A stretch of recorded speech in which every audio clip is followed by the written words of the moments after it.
I remember the day my parents sat me down in our living room like it was yesterday.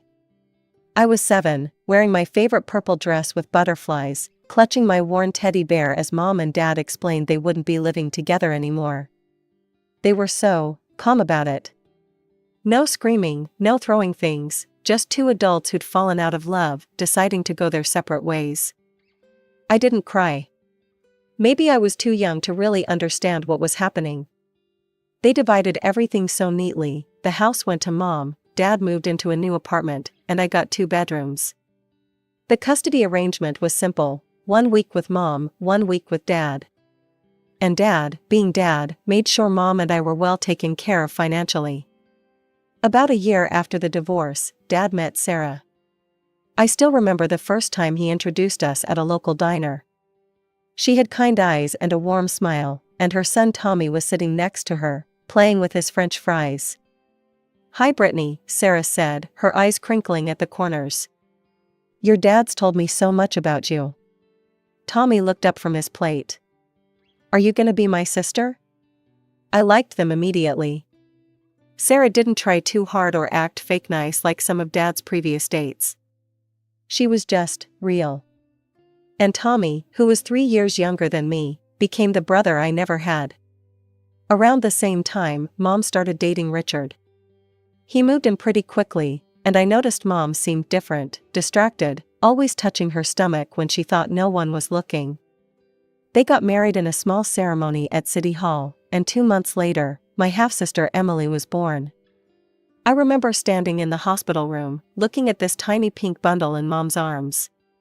Richard was hovering over them both, completely absorbed. I stood in the corner, shifting from foot to foot, feeling like I was watching a family portrait being painted, one that didn't include me. Dad and Sarah got married that same year.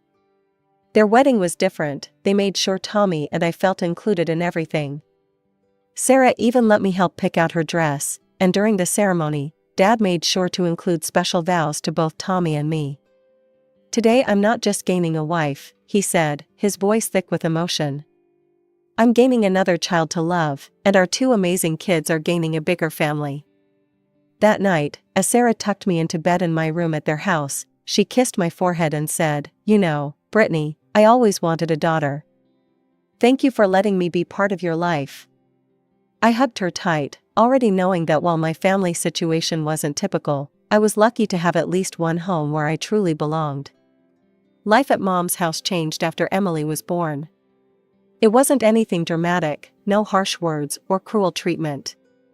It was more like I was slowly fading into the background, becoming a ghost in my own home. Mom quit her job to become a full-time housewife, and everything began revolving around Emily. At first, I tried to tell myself it was normal. Of course a baby needs more attention. But as the months passed, the forgetting started. Little things at first, then bigger ones. I remember standing outside school in the rain, watching other kids leave with their parents after the parent-teacher conference. Mrs. Johnson, my 4th grade teacher, waited with me for almost an hour before calling Mom. "Oh God, was that today?" Mom's voice crackled through the phone. "I'm so sorry, I was at Emily's Mommy and Me class. Can we reschedule?" We never did reschedule. Richard just picked me up that day, barely glancing at me as he drove home, talking on his phone about work the whole time. Then came my 10th birthday. I woke up excited, running downstairs, expecting at least a happy birthday from Mom. Instead, I found her cooing over Emily in the kitchen. "Mom," I said, hovering by the doorway.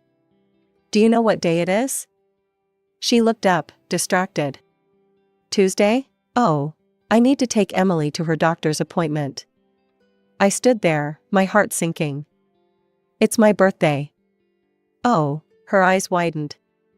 "Oh, Brittany, I'm so sorry." We'll celebrate this weekend, okay?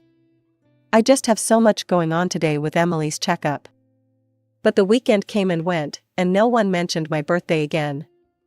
It became easier to spend time at Dad's house.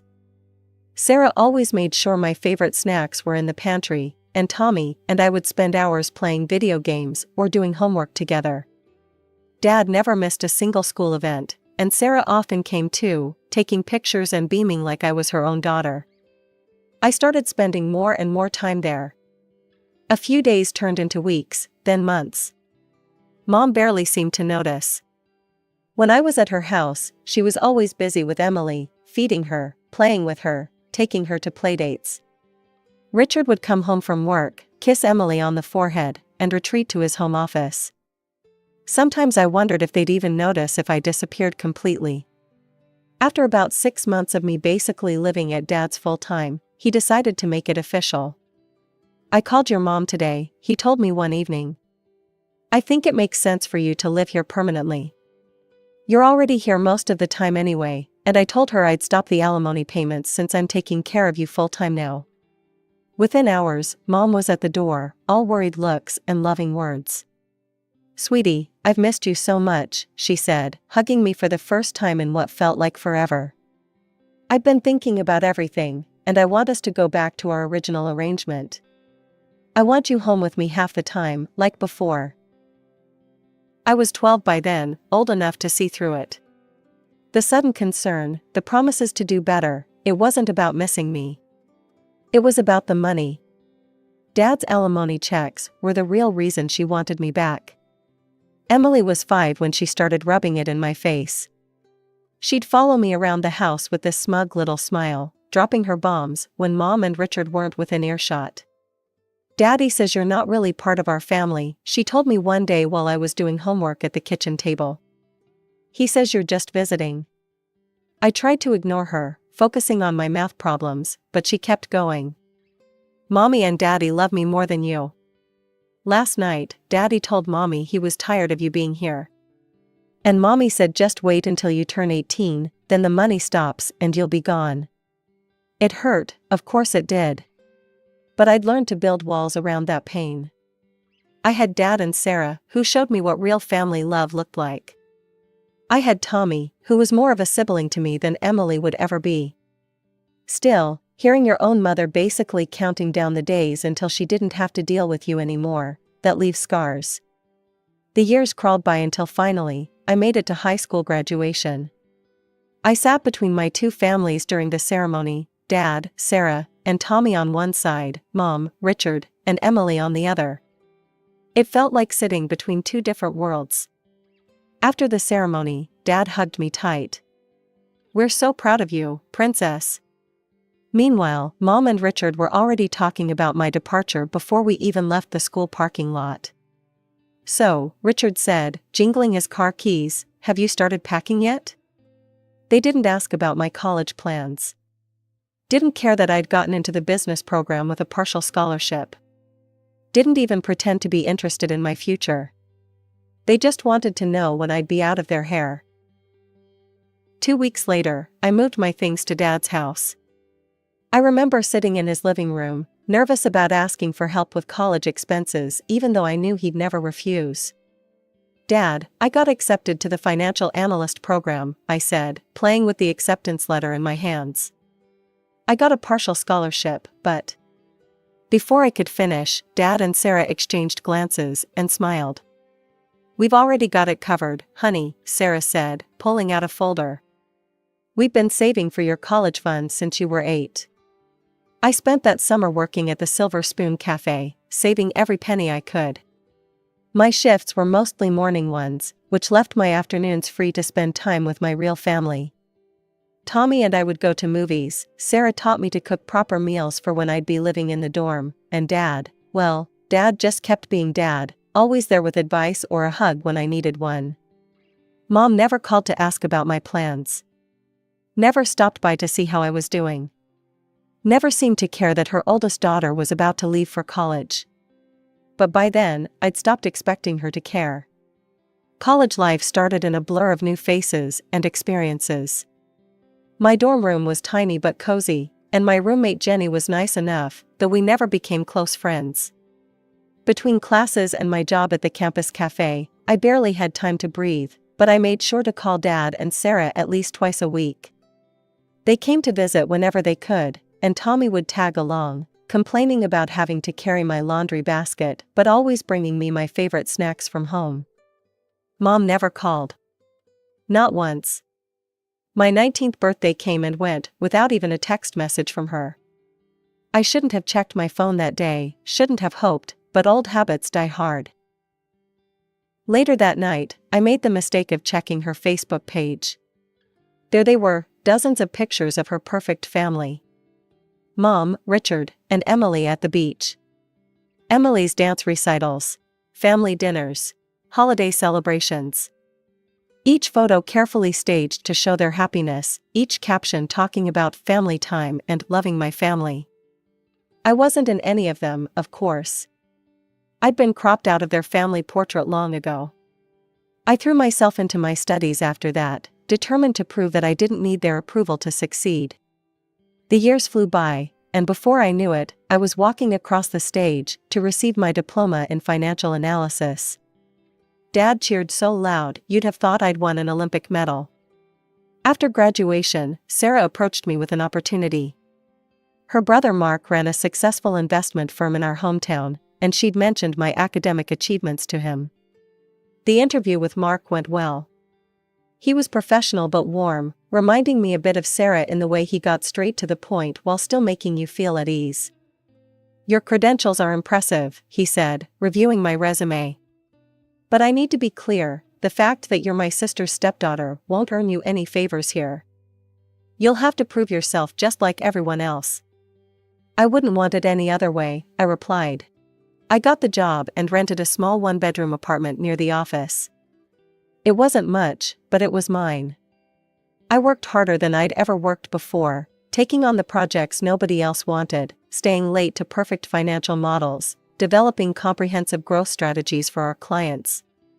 The results spoke for themselves. Client portfolios under my management showed remarkable growth. The company's revenue increased significantly, and Mark noticed. He didn't play favorites, but he did believe in rewarding good work. The bonuses and raises came because I'd earned them, not because I was family. The first thing I did with my surprise year-end bonus was buy gifts for my real family. A new golf set for Dad, who'd been using the same clubs for 15 years. A spa weekend package for Sarah, who never splurged on herself. The latest gaming console for Tommy, who was still using his old one from high school. Watching them open their gifts, seeing their genuine happiness and surprise, I felt something settle in my chest. I might have been cut out of one family photo album, but I'd found my place in a better one. After 5 years of hard work, I had a solid plan. Every month, I put away a chunk of my salary into my savings account. I'd researched the housing market thoroughly, looking for the perfect property. I wanted something modest but comfortable, maybe with a small garden. Most importantly, I wanted to make a substantial down payment to keep the monthly mortgage payments manageable. Then came the phone call that changed everything. I was at my desk, reviewing quarterly reports, when my phone lit up with a number I hadn't seen in years. "Brittany, sweetie." Mom's voice was syrupy sweet. "I've been thinking about you so much lately." I nearly dropped my coffee. 9 years of silence, and now this? "How are you, Mom?" I kept my voice neutral. "Oh, honey, I miss you." "We all do. Why don't you come over for dinner this weekend? Emily's home from college, and Richard's making his famous pot roast." Curiosity got the better of me. That Saturday, I pulled up to my old house in my new Mercedes, nothing flashy, but reliable and professional. Emily answered the door, looking me up and down with poorly concealed interest. "Nice car," she said by way of greeting. The house hadn't changed much. Same furniture, same family photos on the walls, still none of me. Mom rushed forward to hug me, acting like we'd just seen each other yesterday. "Darling, you look fantastic. So professional in that suit." "Richard, doesn't she look successful?" Richard nodded, pulling out my chair. "We heard you're doing very well at Mark's company. The family grapevine says you're one of their top performers." Throughout dinner, they peppered me with questions about my job, my salary, my car. Mom kept mentioning how expensive everything was these days, especially with Emily in college. "That's such a beautiful watch," Mom commented, reaching for my wrist. "Must have cost a fortune." I smiled politely. It was a birthday gift from Dad and Sarah. Of course it was, she said, her smile tightening slightly. They always did spoil you. That dinner turned into more invitations. Suddenly, Mom wanted to be part of my life again. She'd call regularly, stop by my apartment unannounced with Emily in tow, invite me to family dinners. Emily would wander around my modest apartment, examining everything with calculating eyes. "This place is kind of small," she commented once. "I thought you made good money." I kept my responses vague. "It suits my needs." Mom would chime in, "But surely you're planning to upgrade soon? With your salary?" I'd just smile and change the subject. Something about their sudden interest in my life made me uneasy. It happened on a Sunday afternoon. Emily was over at my apartment, supposedly to bond with her big sister. I was in the kitchen making coffee when I heard her gasp from my living room. "Oh my God," she said, staring at my laptop screen. I'd left my banking app open after paying some bills. "Is that really how much money you have saved?" I quickly walked over and closed the laptop. "It's not polite to look at other people's private information, Emily." She ignored my comment. "Why are you saving so much? What's it for?" I hesitated, but figured there was no harm in telling her. "I'm planning to buy a house soon. I want to make a good down payment to keep the mortgage payments reasonable." Emily just nodded, but I could see the wheels turning behind her eyes. She left shortly after, making some excuse about meeting friends. The very next day, Mom called to invite me to dinner. As soon as I sat down at their dining table, I knew something was up. Mom had that look she used to get when she was about to ask Dad for more child support. "Emily tells me you're quite the saver," she said, passing the potatoes. "That's wonderful, honey. You know, Emily's having such a hard time with college expenses. And she'll need an apartment after graduation." I took a bite of my food, saying nothing. "It would be so nice if her successful big sister could help her out," Mom continued, her voice dripping with suggestion. "Family helping family, you know?" I put down my fork. "I don't understand what you're getting at, Mom." "Oh, come on, Brittany," she said, dropping the sweet act. "You're clearly doing very well for yourself. Emily needs help with an apartment, and you have more than enough money saved up. It would be the right thing to do." I looked at her incredulously. "The right thing to do? You mean give Emily my house down payment?" "Well, you're already established in your career," Richard chimed in. "Emily's just starting out. She needs the help more than you do." "I'm not established," I said firmly. "I'm working hard and saving my money to build my own future. I'm not giving Emily my savings." Mom's face darkened. "So you're just going to let your sister struggle while you sit on a pile of money? After all we've done for you?" I almost laughed at that. "All you've done for me? Like what exactly? Forget my birthdays? Ignore me for years? Push me aside for Emily?" "You're being selfish," Richard muttered, not quite meeting my eyes. "A real sister would want to help. A real mother would have been there for both her daughters," I shot back, standing up. "I'm taking care of myself first. Emily is your responsibility, not mine." The silence that followed was deafening. Mom sat there, jaw clenched, while Richard glared at his plate. Emily wasn't at this dinner, but I could imagine her reaction when they told her later. Poor Emily, whose selfish big sister wouldn't give her a free apartment. 2 weeks after that disastrous dinner, I had to leave for a business trip to Singapore. Mark had trusted me with an important client presentation, and I'd be out of reach for most of the time due to the time difference and packed schedule. "I'll be gone for about 10 days, I told Mom when she called, trying to maintain some semblance of politeness despite our recent argument. "Just letting you know I'll be out of contact." "Oh, overseas? How nice for you," she replied, her voice oddly interested. The trip went well, but when I landed back home, my phone exploded with notifications as soon as I turned off airplane mode. Banking alerts. Dozens of them. My hands started shaking as I scrolled through them. Account transfer, $100,750. The world started spinning.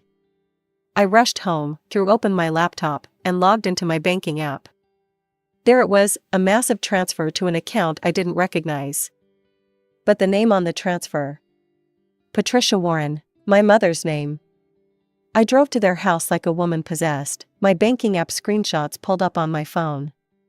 When I pounded on their door, Richard answered with a smug look that made my blood boil. "Where is she?" I demanded, pushing past him. Mom was sitting in the living room, calm as could be, flipping through a magazine. "Oh, you're back. How was your trip?" I thrust my phone in her face. "What is this? How did you transfer money from my account?" She barely glanced at the screen. "I don't know what you're talking about." "Don't lie to me. It's right here, a transfer to your account." "How did you do it?" Mom finally dropped the innocent act. She put down her magazine and smiled, actually smiled. "Fine. Yes, I transferred the money.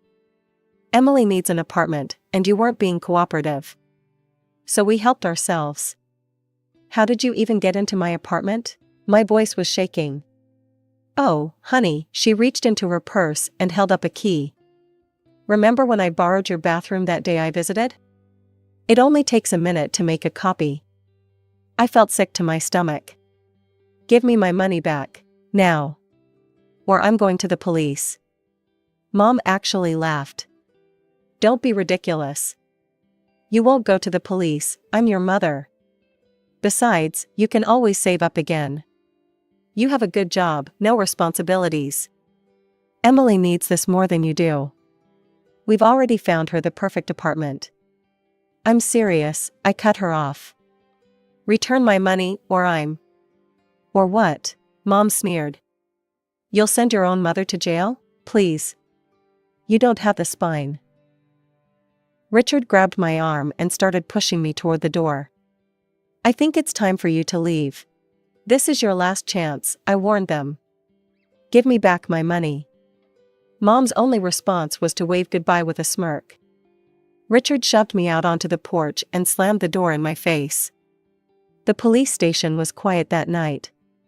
I sat across from Detective Martinez, my hand steady as I filled out the complaint form. I had everything documented: the unauthorized transfer, screenshots of the banking app, text messages with my mother about my business trip. Richard called me that same night, his voice alternating between threats and pleas. "You need to withdraw the complaint," he demanded. "Do you have any idea what you're doing to your mother? Your mother's crying." I hung up. Let her cry. I'd cried plenty of times over the years, because of her. The legal process moved surprisingly quickly. The evidence was overwhelming, and Mom's arrogant admission to the theft didn't help her case. She sat in the courtroom, playing the role of the repentant mother, tears streaming down her face as she promised to return every penny. "I just wanted to help my younger daughter," she sobbed to the judge. I let my maternal instincts cloud my judgment.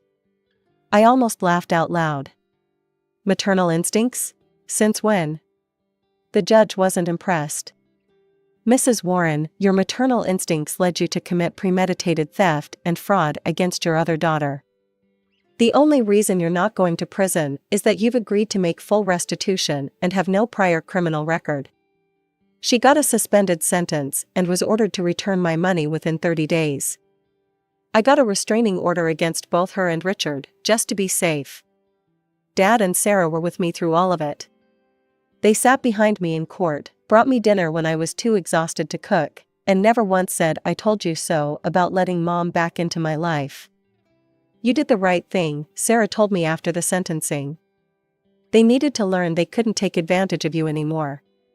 Tommy, in his typical fashion, tried to lighten the mood. "Well, at least now you know for sure which family actually loves you." He was right. The lines were clear now. I had my real family: Dad, Sarah, Tommy, even Mark, who'd been incredibly supportive through the whole ordeal. And then there were the others: Mom, Richard, Emily, who'd shown their true colors in the most dramatic way possible. 6 months have passed since then. My money is back in my account, earning interest while I house hunt. I've got my eye on a lovely 3-bedroom colonial with a fenced backyard, just 10 minutes from Dad and Sarah's place. The mortgage paperwork is being processed, and this time I'm the only one with keys to my home. Mom still tries to reach out sometimes, through relatives or mutual acquaintances. She claims she's changed, that she's sorry, that she wants to make amends. But I'm done giving chances to people who see me as nothing but a resource to exploit. Yesterday, I had dinner with my real family to celebrate my upcoming house purchase. As we sat around Sarah and Dad's dining table, sharing jokes and making plans for my housewarming party, I realized something. Sometimes the family you choose is better than the family you're born into. And sometimes, letting go of toxic relationships is the healthiest thing you can do for yourself. In 2 weeks, I'll be signing the papers for my new house. Dad's already planning to help me paint the walls, and Sarah's been sending me links to furniture she thinks would look perfect in my living room. This is what family should be: people who support you, love you, and would never dream of hurting you for their own gain. As for Mom, Richard, and Emily, they can keep their perfect family photos and their manipulative games. I've got something better: a real family, a clear conscience, and soon, a house with exactly one set of keys.